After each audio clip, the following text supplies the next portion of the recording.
One from Chris the Blue. If Henry is right and Henderson and Rashford start and plays a right back at left back with no place for the best player, Foden, then the anti-Southgate backlash will be louder than ever. Yeah, well, you know my views on Southgate. I think we've got a Champions... Can you remind us? I think we've got a Champions League level squad, and we just need Southgate to show that he can be an elite manager in the key moments, which against Croatia in extra time in 2018. I'm listing all these, Shaun, and you're rolling your eyes because you're part of the Southgate Glee Club. But, I think there are individual tactical issues, game management issues, which if you talk to managers in the Premier League, they will highlight. I'm a layman sort of observing these things and reflecting to some of the views that you hear. Italy, the second half against Italy, when the tide was turning, when Mancini made those changes, Southgate could have reacted quick, although Maguire was actually quite sort of defended him about that. And then obviously the France being knocked out by France, it was a missed penalty by Kane, and France were an exceptional side. But I think he's fantastic. He's changed the culture, he's changed the mood, he's changed the relationship between the fans and the players. That is all fantastic. But it's just those fine lines of getting England over the line, because this squad, when you look at it, has got a trophy in them. Now, Southgate for Man U, who's been floating around for quite a while, it had another go this week when Jeremy Cross wrote it in the Star, the Express and the Mirror, because he's a man of many papers, is Jeremy, saying that actually he was the number one choice for Man United for Sir Jim Ratcliffe. Firstly, do you think he is the number one choice, as Jeremy says, and I've no reason to doubt his contacts? And secondly, is it a good idea? Well, there's a connection with Ashworth, who is going in there. I can understand that. But Ashworth has one with Graham Potter, and as we know, he's stayed pretty close to him as well. He has, but Potter's not that level, not that sort of elite level. I think to deal with Manchester United and the power and the size of Manchester United, you've got to be a fairly strong individual. I think if you did a poll of Manchester United supporters, and it's not them making a decision, it's Sir Jim Ratcliffe. But the Manchester United supporters would not be too impressed with Southgate coming in. Unless, of course, he wins in Berlin in the middle of July, and it's glory, glory, Gareth Southgate, arise Sir Gareth, run on waistcoats in the country, everyone's getting excited, then possibly. But I don't think it's Manchester United elite level. If Manchester United want to get back in the Champions League and knock other teams off their perch, which, by the way, Sir Jim, is going to take longer than 3 years, then I'm not completely convinced Southgate's the man. Let's just say let's take the premise that they do want him. The difficulty here is that Gareth Southgate is very loyal, very straight, does everything the right way. So Man United decides Southgate's the man. We need to talk to him, but you can't. And Southgate is on the record this week as saying he wouldn't talk to anybody else before the end of the Euros. And let's say England get to the final, win or lose, whatever. So they can't talk to Gareth Southgate until the evening, midnight, on July the 14th, which is probably a bit late for preparing for next season. So how do you do it? Are we getting into Don Revie territory here, where you go, where you do a few secret meetings, and then suddenly Gareth goes, right, I've quit, I've gone to join Man United. And we go, well, how can you've decided that in 5 minutes? Because you said you wouldn't talk to them before the end of the Euros. I guess you can sound people out through headlines. I mean, it wouldn't be completely the first time that's happened in our industry and in football. But I think, having listened to Southgate in midweek, he was actually quite angry about the possibility. Was he really? Yes, he was, because as he made the point that he is president of the League Managers Association, and also Gareth is a man of principle, and he would absolutely hate it if it was perceived that he was actively undermining a fellow manager, and there's no way Gareth Southgate would do that. He's got too much respect for Ten Hag. Also, Ten Hag might have a strong end to the season. I'm actually a Ten Hag supporter in terms of what he is trying to do there with the industries, with the complicated squad, imbalanced squad that he's been given, with sort of dealing with that huge pressure of Manchester United. I would hope they would give Ten Hag another transfer window with all these people coming in, and give him a chance for next season, particularly if he does well in the Cup, particularly if he finishes relatively high, and it could be 5 positions in the Champions League.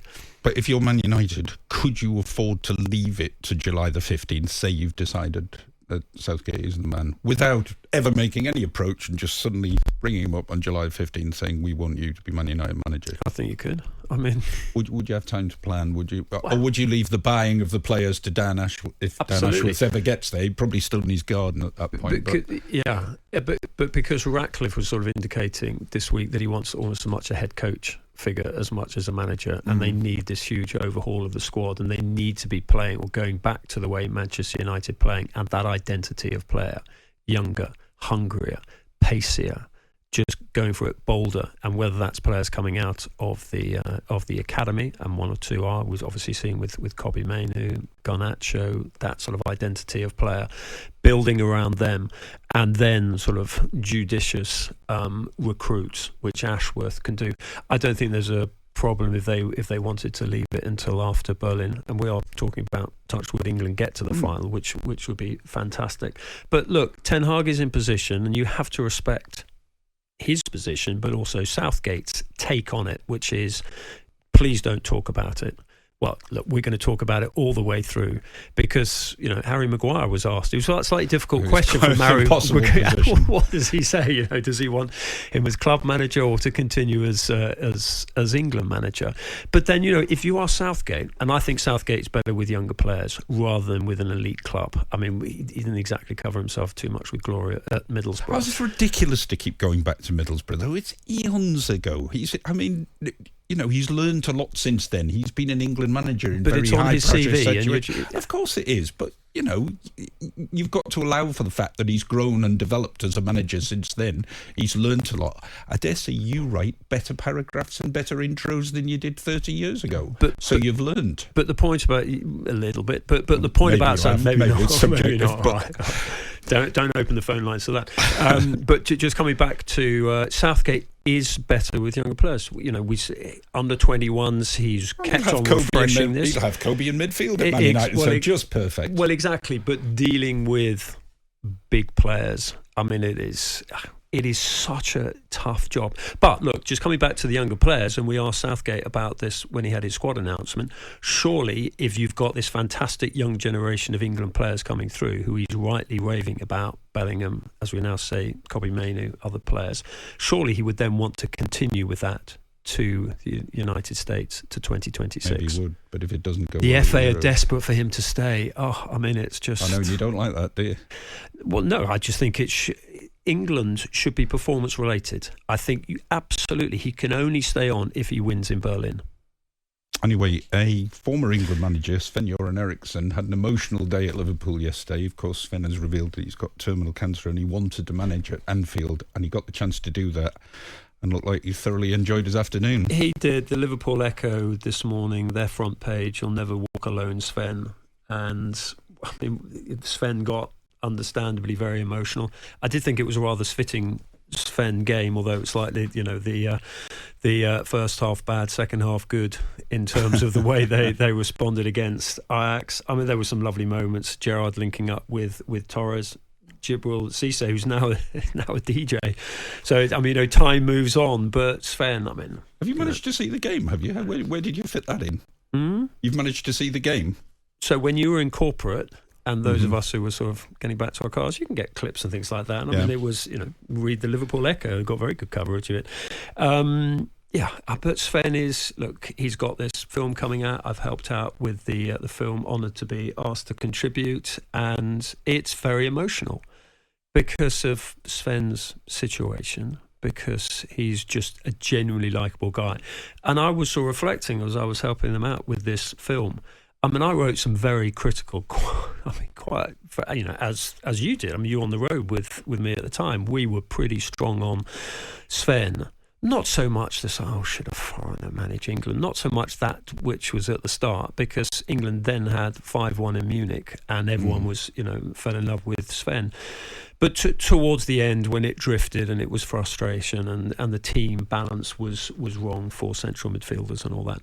But actually Sven is, I've been over to see him in his house in Sweden and talk to him, sort of obviously slightly detached from all the sort of the circus of England.